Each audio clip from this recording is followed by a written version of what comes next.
रामायण केवल एक महाकाव्य ही नहीं, बल्कि इसमें अनेक गहरे रहस्य और आध्यात्मिक संदेश छिपे हुए हैं। यह कथा न केवल भगवान श्री राम के जीवन पर आधारित है, बल्कि इसमें छिपे गूढ़ रहस्य हमें जीवन जीने की सही दिशा भी दिखाते हैं। आइए जानते हैं कुछ ऐसे रहस्य जो शायद बहुत कम लोगों को पता हों। बहुत से लोग मानते हैं कि माता सीता का जन्म जनकपुर में हुआ था, लेकिन असल में वे भूमि से प्रकट हुई थीं।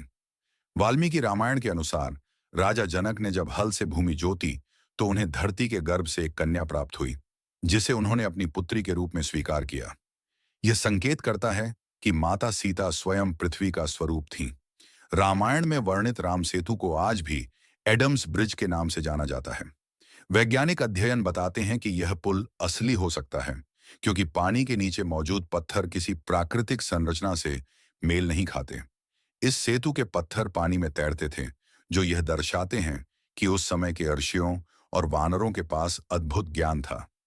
रामायण के बाद भी हनुमान जी आज तक जीवित माने जाते हैं। कई ग्रंथों में उल्लेख है कि वे अमर हैं और कलयुग में भी वे भगवान श्री राम के भक्तों की सहायता करते हैं। ऐसा कहा जाता है कि वे आज भी हिमालय के किसी पवित्र स्थान पर तपस्या कर रहे हैं, और जब भी कोई सच्चे मन से उनका स्मरण करता है, वे तुरंत सहायता के लिए आते हैं। जब माता सीता पंचवटी में निवास कर रही थीं, तब रावण ने मारीच को स्वर्ण मृग के रूप में भेजा, लेकिन असल में यह एक बड़ा षड्यंत्र था।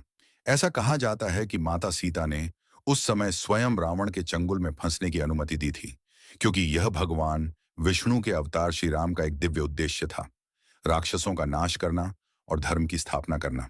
रामायण में वर्णन मिलता है कि श्री राम ने लंका विजय के बाद विभीषण को लंका का राजा बनाया, लेकिन एक शाप भी दिया कि कलयुग में कोई भी व्यक्ति लंका में सुखी नहीं रह पाएगा।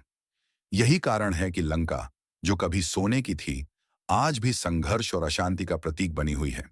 रामायण के ये रहस्य दर्शाते हैं कि यह केवल एक कथा नहीं, बल्कि एक दिव्य ज्ञान का भंडार है, जो हमें धर्म, कर्म और सत्य के मार्ग पर चलने की प्रेरणा देता है। जय श्री राम।